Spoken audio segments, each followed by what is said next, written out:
Qué bendición poder reunirnos de nuevo a través de esta cadena de oración, donde compartimos mensajes de esperanza, donde oramos por cada una de las peticiones que aquí se presentan. Y hoy más que nunca es necesario orar y conectarnos, comprometernos con Dios a través de la oración.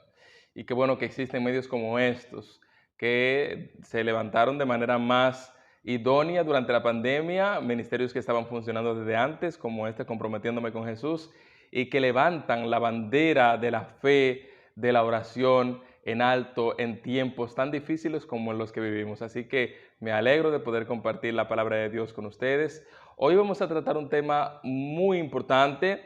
El tema que vamos a tratar hoy tiene que ver con la visión que yo tengo de Dios, o sea, cuál es mi percepción de Dios, cuál es mi idea de Dios y del plan que tiene para nosotros y cómo yo ejecuto eso en mi vida diaria, en mi vida espiritual, en mi vida familiar, en mi vida personal, en mi vida laboral. Cómo yo coloco estos elementos y lo que yo entiendo y veo de Dios en mi vida práctica. Eso es lo que vamos a estar tratando en el día de hoy y voy a tomar como ejemplo a Nehemías, voy a estudiar un poquito el contexto de Nehemías y algunos textos claves para entender algunas situaciones por las que pasó Nehemías y cómo la visión que él tenía de Dios, cómo el mandato que él tenía de Dios lo ayudó a superar todas estas dificultades, todos estos obstáculos y poder salir airoso en cada situación que se le presentó. Así que esa es la idea de lo que vamos a estar tratando en este tema hoy. Me gustaría que oremos por las peticiones que ya se han presentado, podamos presentarle cada uno de sus problemas, sus dificultades, sus anhelos, pero también los agradecimientos por las oraciones que ya Dios ha contestado. Así que vamos a orar y ponernos en las manos de Dios. Padre Celestial, te doy muchas gracias hoy porque nos has dado la oportunidad de poder ver este nuevo día, de poder alabar tu nombre, de poder glorificarte, de poder compartir entre nosotros nuestras penas, nuestras necesidades, nuestras dificultades, proyectos también.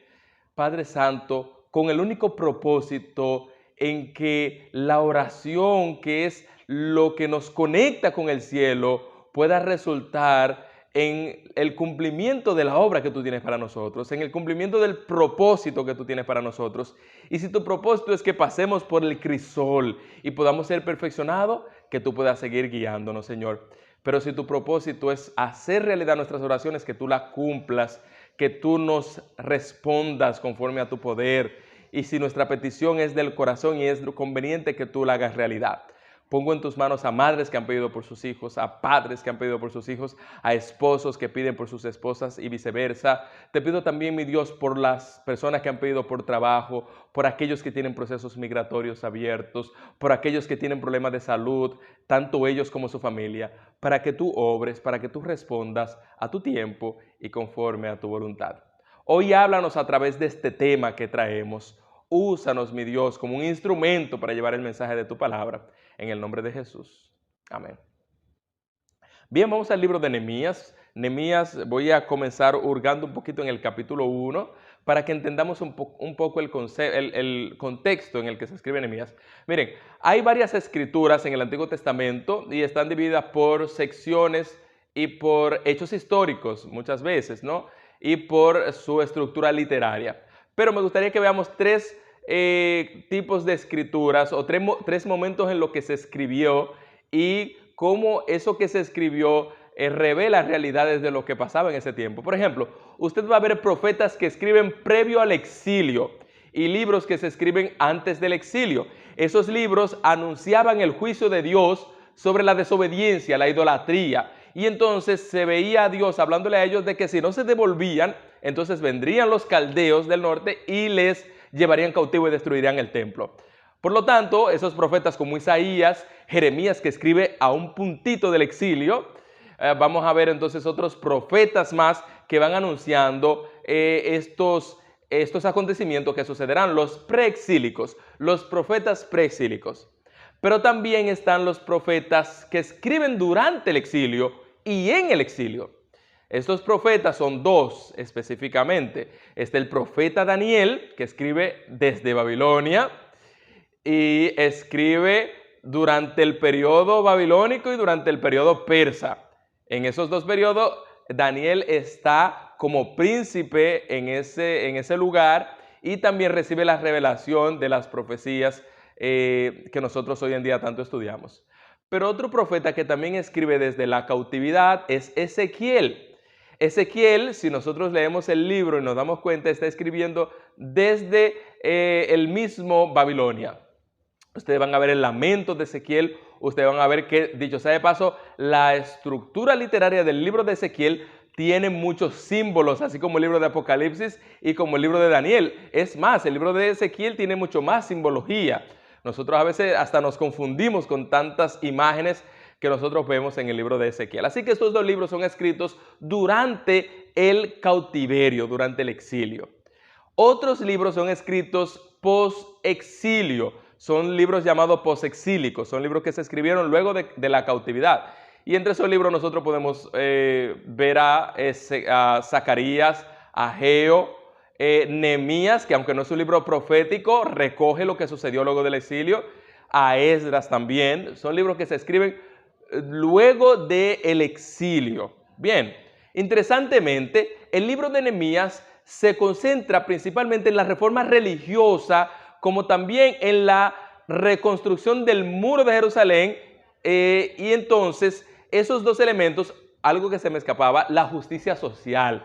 Ustedes van a ver en el libro de Nehemías que hay un problema porque las personas estaban aún prestándole a sus mismos compueblanos a un interés altísimo, y entonces Nehemías predica en contra de la usura, también en contra de los matrimonios de personas del pueblo de Dios con personas que no son del pueblo de Dios. Así que esos elementos de la reforma de Nehemías es bueno que nosotros lo ubiquemos. Ahora bien, no nos vamos a concentrar en esos hechos. Quiero que nos concentremos en cómo Dios dirige a Nehemías para que haga una obra especial de reconstrucción, cómo hay obstáculos en el camino y cómo Dios entonces le da la victoria a Nehemías en medio de cada dificultad. Y yo creo que eso puede ayudarnos a nosotros en nuestra vida cristiana a poder vencer sobre el pecado, sobre la tentación y sobre las pruebas que nos vienen.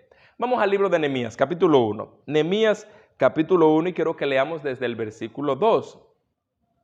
Vino Hanani, uno de los hermanos, con algunos hombres de Judá. Entonces le pregunté por los judíos que habían escapado, los que se habían salvado de la cautividad, y por Jerusalén. Noten, Nehemías le está pidiendo un reporte a ese señor Hanani, que viene desde Jerusalén, de cómo están los judíos que han salido de la cautividad. Recuerden que el rey Ciro da un decreto para que los judíos que quieran salir y reconstruir Jerusalén salieran. En ese grupo salió un grupo grande de judíos para reconstruir las murallas, el templo, liderado por Zorobabel. Por la alta posición que ellos recibieron, no pudieron continuar la obra y se concentraron en construir sus casas. La profecía de Ageo, que es de 2 capítulos, tiene mucho énfasis en que ellos han descuidado la obra de Dios por construir sus casas. Por hacer la voluntad de ellos se ha descuidado la obra y la causa de Dios. Así que este grupo que sale, viene un pequeño grupo de nuevo para el reino de Persia, y Nehemías los interviene y les pregunta por la situación en Jerusalén. ¿Qué le responden a Hanani? Versículo 3, por favor. Ellos me dijeron: el resto, los que se salvaron de la cautividad allí en la provincia, están en una situación muy difícil y vergonzosa. Sigue diciendo: el muro de Jerusalén está en ruinas y sus puertas destruidas en el fuego. Increíblemente, lo que le está diciendo Hanani es que la obra está completamente detenida, es que no han podido avanzar, es que el pueblo está en una situación penosa, vergonzosa, porque se supone que Dios los saca de allí para llevarlos, reestructurarlo de nuevo, restaurar la gloria de Jerusalén, y ellos no han podido avanzar en la obra. Cuando Nehemías escucha esto, versículo 4, cuando Nehemías escucha ese reporte, la palabra de Dios dice que él se sentó y lloró. E hizo, dice la palabra de Dios, e hizo duelo por algunos días, ayunó y oró delante del Dios de los cielos. Aquí hay lecciones para nosotros. Miren, lo que sucediera es lo siguiente: los judíos empiezan a reconstruir, pero tienen unos vecinos llamados los samaritanos, Samaria, la capital de Israel, que ahora no estaba habitada por judíos, sino por unos pueblos que los asirios trajeron para poblar los reinos del norte, ¿no? Y entonces estas personas no querían que los judíos reconstruyeran. De ahí entonces la enemistad entre judíos y samaritanos que la vemos, ¿verdad?, cuando Jesús se encuentra con la mujer samaritana. Por lo tanto, esta enemistad parte desde aquí, de que los samaritanos se le habían opuesto de manera feroz, de manera vengativa y envidiosa a los judíos para que no reconstruyeran. Y entonces Hanani le dice lo que ha sucedido. Pero quien ha dado la orden de la reconstrucción es el rey. Por lo tanto, cuando Nehemías recibe el reporte, Nehemías tenía dos opciones. Presta atención a estas dos opciones que tenía Nehemías. Nehemías tenía la opción de decirle, rey, mire, usted se acuerda que su antecesor nos dio un decreto para reconstruir Jerusalén y las murallas y el templo, ¿verdad? Oh, claro que sí, yo me acuerdo. Pero los vecinos que tenemos no nos han permitido seguir construyendo. Me han dado un reporte de que la obra está detenida y en ruinas. Así que necesitamos que usted envíe fuerzas especiales y nos ayuden a reconstruir allá y acaben con ese pueblo que se está oponiendo a la orden del rey. Esa opción la tenía Nehemías. Pero Nehemías tenía la segunda opción, que es una opción maravillosa y poderosa. Y esa opción era la oración y el ayuno. Nehemías decidió por la segunda opción, que era orar y ayunar. Confesó pecado, dice la Biblia. Y entonces yo creo que no es que nosotros movemos el brazo de Dios o que nosotros hacemos que Dios cambie de opinión con la oración, es que Dios ve la preparación del corazón nuestro para Él hacer su voluntad y Dios se glorifica en la humildad, en la humillación, en la contrición de sus hijos. Y entonces ahora, cuando Nehemías busca a Dios en oración, Dios le da una mejor respuesta que la que podía obtener Nehemías yendo directamente donde el rey. ¿Por qué razón? Supongamos que Nehemías se fuera por la primera opción y dijera, voy a ir donde el rey. El rey le dice, bueno, Nehemías, eso es problema de ustedes ya. Nosotros no nos vamos a meter en esto. Podía el rey responderle así o podía responderle con represalias para esos enemigos del pueblo de Dios. Sin embargo, Nehemías se fue por lo seguro. Hermano, oiga esto. Hermano, oiga esto. Lo seguro es hablar con Dios antes de nosotros ejecutar planes concretos y serios. En situaciones de conflictos, en situaciones difíciles, mi recomendación es hable con Dios. El salmista dice que él estaba en aflicción y oró a Dios y Dios le escuchó su clamor y le sacó del lodo cenagoso y entonces puso sus pies sobre tierra firme. Cuando oramos a Dios en momentos difíciles podemos recibir claridad mental y espiritual para actuar de manera más correcta, de manera más asertiva. Pero cuando actuamos de manera deliberada, como yo le digo, cuando marchamos nosotros, cuando yo le marcho al problema de manera directa, sin la intervención de Dios, entonces hay peligro.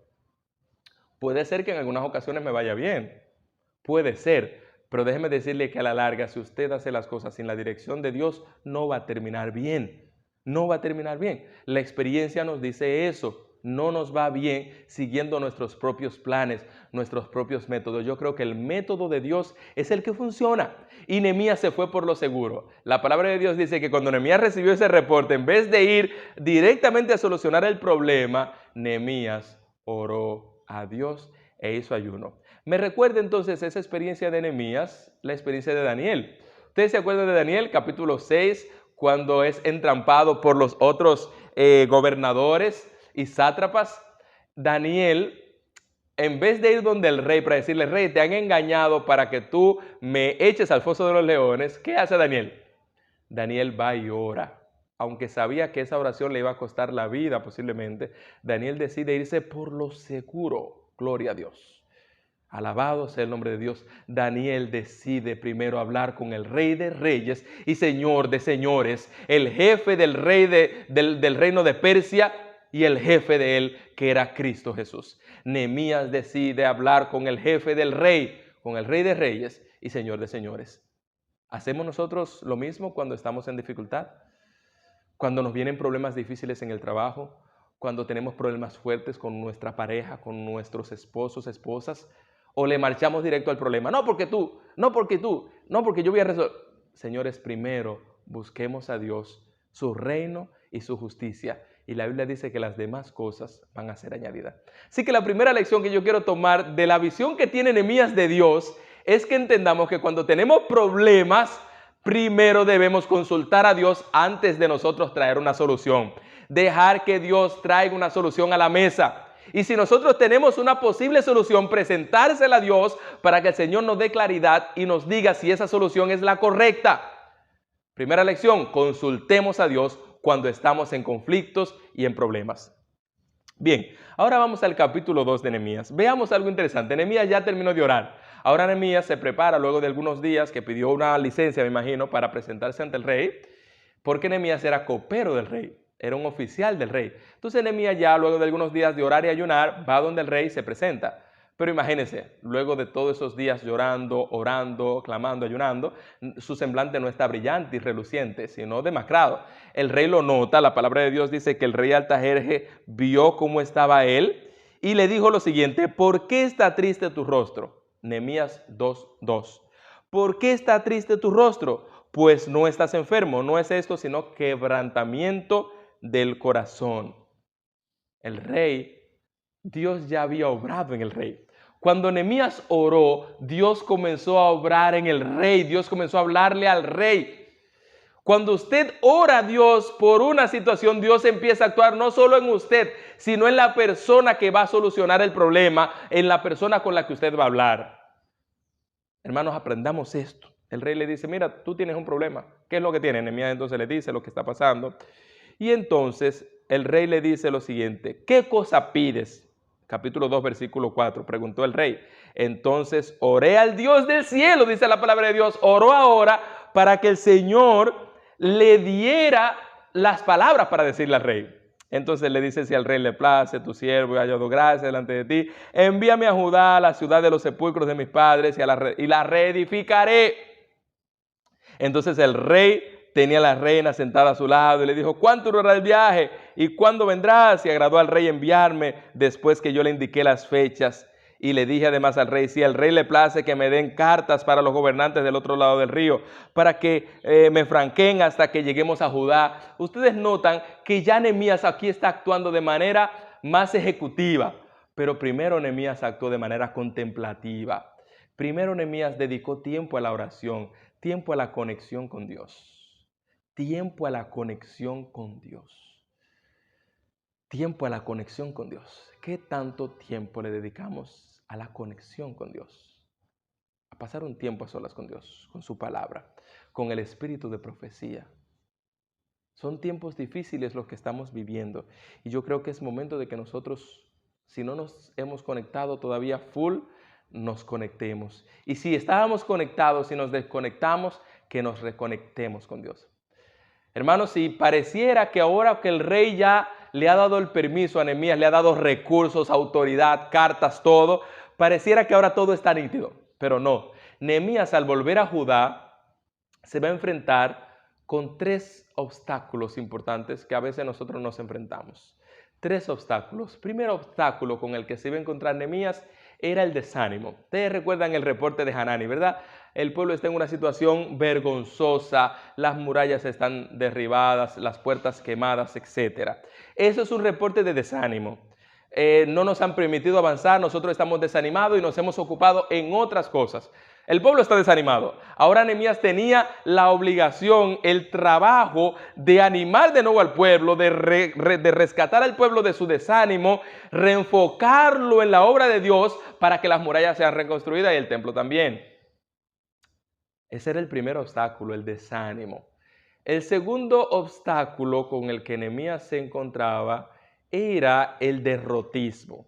El derrotismo no es más, y se lo voy a resumir en una palabra, que la palabra yo no puedo. No podemos. Nehemías, nosotros comenzamos al principio, no pudimos. Esta gente no nos va a permitir, no podremos. Y eso a veces nosotros lo tenemos. Yo quiero ir a la iglesia, pero no puedo. Yo quiero hacer obra misionera, pero no puedo. Yo quiero hacer esta obra por Dios y por la gente, pero no puedo. Y estamos llenos de ese no puedo. Siempre y muchas veces ese no puedo tiene que ver con la obra de Dios. Pero cuando nos toca hacer la obra nuestra, cuando nos toca trabajar para nosotros, sí puedo. Cuando tengo que levantarme de madrugada para ir al trabajo, sí puedo. Está nevando, me voy para el trabajo porque puedo. Pero si es para la causa de Dios, ustedes se dan cuenta que muchas veces ese derrotismo, ese no puedo, la gente no sale, la gente no recibe estudio, la gente tiene el corazón duro. Nehemías tenía que enfrentarse a ese derrotismo, a esa particularidad de la gente que ya ha perdido de vista el llamado que Dios le hace. Cuando yo tengo claro mi llamado, no importa cuán difícil parezca la situación, Dios da la victoria a sus hijos. Dios da la victoria a sus hijos. No importa cuán difícil sea la situación, Dios da la victoria a sus hijos. Por lo tanto, ahora Nehemías llega al pueblo y dice, tengo que trabajar estas dos situaciones, más otra que era un declive moral. Ese era el tercer obstáculo, declive moral, porque la gente estaba concentrado en lo de ellos, en sus casas, y se habían casado con mujeres de otros pueblos. Es decir, la idolatría que ya se había erradicado con la cautividad era propensa a entrar de nuevo al pueblo porque el pueblo se había contaminado con otras naciones. Así que Nehemías va a contrarrestar esos elementos. Ahora bien, llega Nehemías, empieza, reenfoca el pueblo está listo para reconstruir, el pueblo está ahora entonado con Nehemías, está animado con la obra de Nehemías, todos están a tono, todos están contentos porque Nehemías está haciendo una obra maravillosa, pero ahora viene la oposición. ¿Qué viene ahora, mis hermanos? La oposición. Punto muy importante, siempre que Dios nos envía a hacer una obra importante de desarrollo, de crecimiento de su iglesia, de crecimiento del reino de Dios, tenga pendiente que va a haber oposición. Hay un corito que me enseñaron, aprendí cuando pequeño, que dice que batalla no es batalla si no viene la prueba. Si no hay aflicción, batalla no es batalla. Oiga esto, si no hay aflicción, batalla no es batalla. ¿Ok? Siempre que estemos haciendo una obra buena para el Señor, viene la oposición. Siempre que usted quiere reconectarse con el Señor, viene la oposición. Siempre que usted quiere serle más fiel a Dios en los diezmos, en la ofrenda, viene oposición, viene prueba. Usted quiere verse en momentos de pruebas, intente consagrarse a Dios más. Intente hacer una obra grande para Dios. Y de hecho, sea de paso, lo interesante de esto es que Dios no nos permitirá una prueba más allá de la que podamos resistir. Con la prueba, Dios también envía la salida, dice su palabra. Así que la palabra de Dios dice que Nehemías empezó a construir. Usted lee el capítulo 3, el capítulo 4. En el capítulo 5, Nehemías hace una reforma con lo que yo les hablé ahorita de la usura, que era algo que el pueblo estaba haciendo. Nehemías primero se concentró en una reforma moral y espiritual en el pueblo, y entonces continúa con la reconstrucción. En el capítulo 6, entonces entran en escena tres personajes, de los cuales dos le hacen oposición muy fuerte a Nehemías. Capítulo 6, por favor, vayan conmigo, capítulo 6, versículo 1. Dice, cuando oyeron Sanballat, Tobías y Gesem el árabe y los demás de nuestros enemigos que yo había edificado el muro y que no quedaba en él brecha alguna, entonces Sanballat y Gesem enviaron a decirme, ven y reunámonos en alguna de las aldeas en el campo de Ono, pero ellos habían pensado hacerme mal. Recuerden, oposición. Nehemías estaba concentrado, conectado, enfocado con la misión de la reedificación de los muros y la reforma moral y espiritual. Pero la oposición no se iba a quedar. Ahora, estos tres personajes, de los cuales dos son los que se oponen directamente a Nehemías, uno llamado Gesem y otro llamado Sanballat. A propósito, Sanballat aparece en otras ocasiones en el libro. Todos nosotros en nuestra vida espiritual tenemos un Sanballat. Ese Sanballat es aquel que nos impide a nosotros a veces avanzar en nuestra vida espiritual. Sanballat es ese enemigo, es ese elemento que a nosotros nos estorba en nuestro crecimiento espiritual, en la consecución de los propósitos, de los ideales que nosotros tenemos. Así que al igual que Nehemías, usted tiene que luchar siempre con un Sanballat y un Gesem. Yo no sé cuál es el Sanballat que usted tiene o cuál es la Sanballat que usted tiene que le impide avanzar en su vida espiritual, avanzar hasta en su vida personal, en su prosperidad. ¿Cuál es ese Sanballat? Lo que sí yo tengo para decirles en esta ocasión es que como Nehemías, usted tiene un Dios que si lo llamó, también lo respalda. Escuche esto que le voy a decir. Dios no lo llamó para luego abandonarla. Dios no la llamó para luego abandonarla. Dios la llamó para respaldarla. Dios te llamó para respaldarte. Dilo ahí donde estás, escríbelo como tú quieras. Di, Dios me llamó para respaldarme. Dios no llama a sus hijos para abandonarlos. Dios no llamó a Nehemías para abandonarlo a la suerte de Gesén y Sanbalat. Dios no te llamó para abandonarte a la suerte de tu Sanbalat. Sanbalat son esos enemigos espirituales que no nos dejan avanzar, que no nos dejan crecer. Noten ustedes, ven, vamos a reunirnos y Nehemías. Me llama la atención que Nehemías ya sabía cuál era el plan. El plan era estorbarle, pero ellos pensaban hacerme mal. Ya Dios le había revelado a Nehemías cuál era el propósito de ellos. Y ahora Nehemías está claro. Y la palabra de Dios dice algo que a mí me llama poderosamente la atención y con esto voy concluyendo. Oiga lo que dice Nehemías, lo que Nehemías le manda a decir. Entonces envié mensajeros para decirles: estoy ocupado en una gran obra y no puedo ir, porque si paro, si ceso, la obra se detendría. Si me detengo, la obra se detendría. Estoy ocupado. Gloria a Dios, gloria a Dios. Yo quiero detenerme para que analicemos esta frase y esta respuesta de Nehemías. Mire, los hombres mandan a buscar a Nehemías. Era matarlo. La sierva del Señor en este capítulo, analizando la reconstrucción de los muros en Profetas y Reyes, dice que ellos querían matar a Nehemías porque muerto el líder, la obra se detendría. Sí que Nehemías ya había recibido un mensaje de parte de Dios de que no fuera.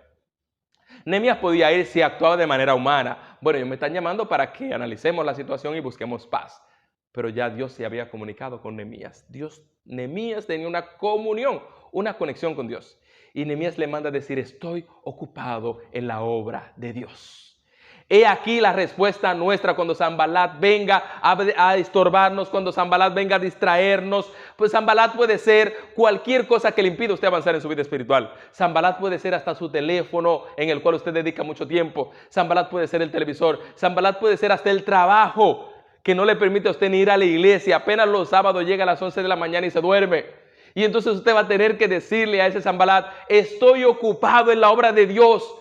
Sí, tú puedes ser importante, pero estoy concentrado en lo más importante, que es la obra de Dios. Estoy ocupado en lo más importante, que es la obra de Dios. Una pregunta, hermano. Una pregunta, hermana.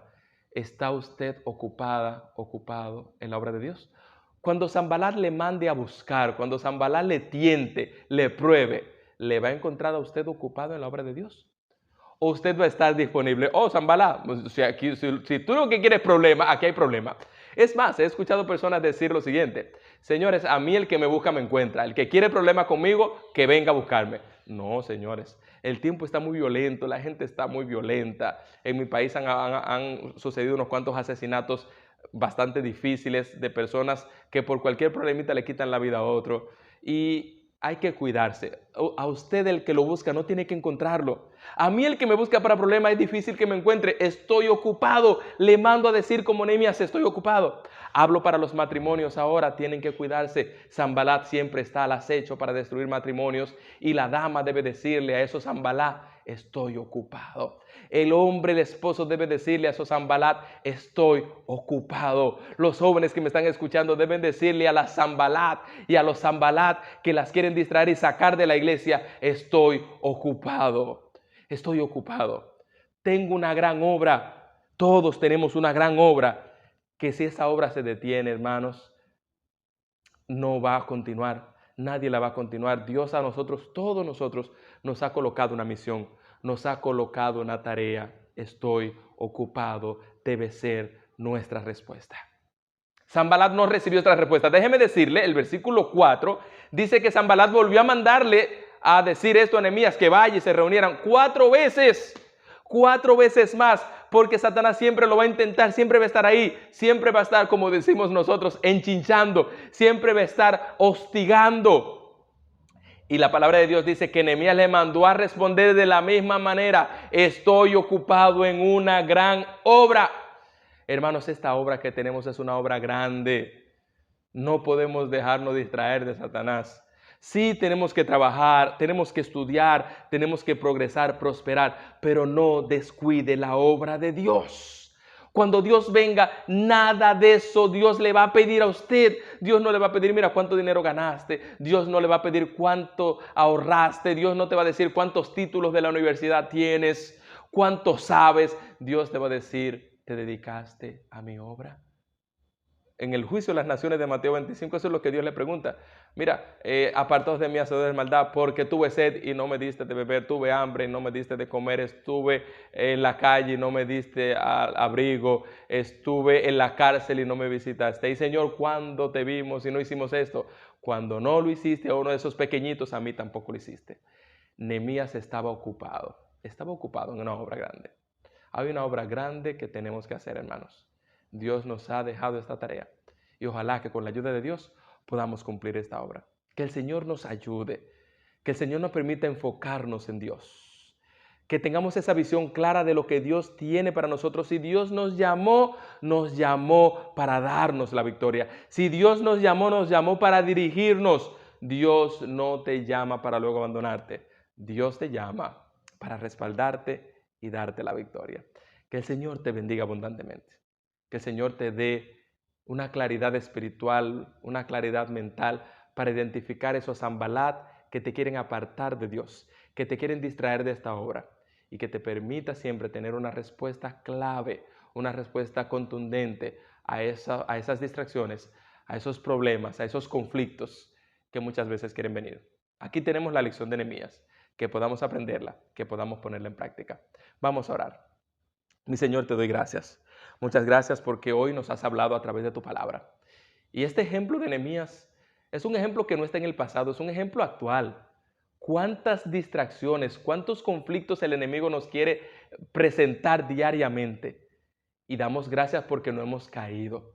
Y si caímos en un tiempo, nos levantamos y aquí estamos. Y si alguno está caído, puede levantarse y decirle al enemigo, estoy ocupado en la obra de Dios, estoy ocupado en la oración, estoy ocupado en el estudio de la Biblia, estoy ocupado en la predicación de la palabra de Dios.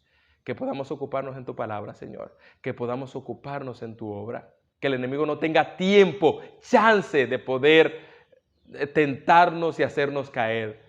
Que podamos mantenernos firmes aunque vengan tormentas y tempestades. Si hay alguien aquí que había estado desconectado, desenfocado, hoy te pido que tú lo reenfoques y que pueda tener visión como Nehemías, de modo que podamos enfrentar al enemigo con las fuerzas que tú nos des.